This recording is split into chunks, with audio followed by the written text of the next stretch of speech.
बात है महाराष्ट्र के अमरावती ज़िले में बसे एक छोटे से गांव की जिसका नाम परसोड़ी है। ये एक छोटा सा गांव है जो कि शहर के बहुत नज़दीक है, लेकिन शहर और गांव को जोड़ने वाला रास्ता जंगल से होते हुए जाता है। मैं भी इसी गांव में अपने परिवार के साथ रहता हूँ। बात तब की है जब मैं अपने घर में अकेला था, क्योंकि मेरी पूरी फैमिली किसी काम से बाहर गाँव गई हुई थी। जाते वक्त मेरे पापा मुझे बोल भी रहे थे कि तू 2 दिन अकेला रह तो लेगा ना, रात को अकेला डर तो नहीं जाएगा। तो मैंने भी बोल दिया कि हाँ जाओ, मैं अकेला रह लूँगा। तो सुबह ही मेरी पूरी फैमिली बाहर गाँव चली गई, तो मैं घर पर अकेला था। दिन भर तो मैंने बहुत ज़्यादा मोबाइल चलाया और मूवीज़ वगैरह देख ली। मैंने मोबाइल इतनी ज़्यादा चलाया कि वो स्विच ऑफ हो गया और दिन कब निकल गया पता ही नहीं चला। और जब रात हुई तो दिन भर मोबाइल चलाने की वजह से मेरी आंखें दर्द कर रही थी। तो मैंने सोचा कि आज जल्दी खाना खा के जल्दी ही सो जाऊंगा, और मैंने करीबन 8 बजे के आसपास खाना खाया और सोने की कोशिश करने लगा। आंखें थकी हुई थी तो मुझे जल्दी ही नींद आ गई और मैं सो गया। और जब 12:15 के आसपास टाइम हुआ होगा तब मेरी नींद एकदम गहरी नहीं थी। तो मैंने अचानक गेट के बंद होने की आवाज़ सुनी, जो कि घर के बाहर था। मेरे घर का गेट ऐसा है कि जो खुलने पर बिल्कुल आवाज़ नहीं करता, लेकिन बंद होने पर बहुत ज़ोर की आवाज़ करता है। तो गेट की आवाज़ सुनते ही मैं अचानक से जाग गया और उठकर खड़ा हो गया। उस वक्त मैं थोड़ा सा डरा हुआ था, क्योंकि उस वक्त घर पर मैं अकेला ही था। लेकिन मैंने फिर भी खिड़की से झाँक के देखा कि गेट के पास कोई है तो नहीं। जब मैंने देखा तो मुझे दिखा कि 4 हट्टे कट्टे इंसान अपने मुंह पर काला कपड़ा बांध रहे थे। लेकिन मैंने जब उनको देखा तो वो अपने मुंह पर कपड़ा बांध चुके थे। ये सब देखकर मैं बहुत ज़्यादा डर गया और मैं अपनी मोबाइल की तरफ बढ़ा कि जल्दी से मोबाइल लेके किसी को बुला लूँ। लेकिन जब मैंने मोबाइल देखा तो वो स्विच ऑफ था। और इससे पहले कि मैं कुछ और सोच पाता, वो चारों ज़ोर ज़ोर से दरवाज़ा ठोकने लगे, मानो जैसे कि वो दरवाज़ा तोड़ ही देंगे, क्योंकि दरवाज़ा ज़्यादा मजबूत भी नहीं था। जब वो दरवाज़ा ठोक रहे थे तब मैं इतना डरा हुआ था कि मैं कुछ भी सोच नहीं पा रहा था। मैं बस एक ही बात सोच रहा था कि कोई मदद के लिए आ जाए, लेकिन कोई नहीं आया। और उन चारों को ज़्यादा देर नहीं लगा वो दरवाज़ा तोड़ने में। जैसे ही दरवाज़ा टूटा मैं ज़ोर ज़ोर से चिल्लाने और रोने लगा, क्योंकि मैंने देखा कि उनकी हाथों में बड़े बड़े चाकू थे। वो सभी एक एक करके घर के अंदर आए और तब मैंने देखा कि वो 4 नहीं बल्कि 6 लोग हैं। उन्हें देखकर मैंने अपने हाथ जोड़ लिए और बस रोने लगा। और वो मुझे चाकू दिखाते हुए बोले कि चुपचाप खड़ा रहे वरना तेरा गला काट देंगे।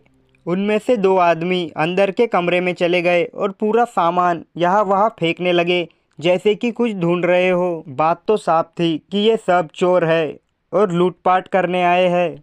उस वक्त मैं बहुत ज़्यादा डरा हुआ था और मैं जो भी देख रहा था मुझे उस पर विश्वास नहीं हो रहा था। लेकिन मुझे लगा कि वो सब कुछ लूट के ले जाएंगे और मुझे कुछ नहीं करेंगे, लेकिन मैं गलत था। मैं बस चुपचाप खड़ा होकर इस बात का इंतज़ार कर रहा था कि ये सारे मेरे घर से कब निकल जाते हैं। तभी उनमें से 2 आदमी मेरे पास आए और मेरे बाल पकड़ के मेरे गाल पर एक चाटा मारते हैं। उस वक्त मेरा दिल इतनी तेज़ी से धड़क रहा था कि उससे पहले कभी इतनी तेज़ी से नहीं धड़का होगा। मैं बस ये कोशिश कर रहा था कि ये जो भी चाहते हैं मैं वो कर दूँ, ताकि ये मुझे कुछ ना करे। लेकिन उन्होंने बहुत जल्दी ही पूरा घर छान लिया और जो भी मिला साथ में रख लिया और घर से निकलने ही वाले थे।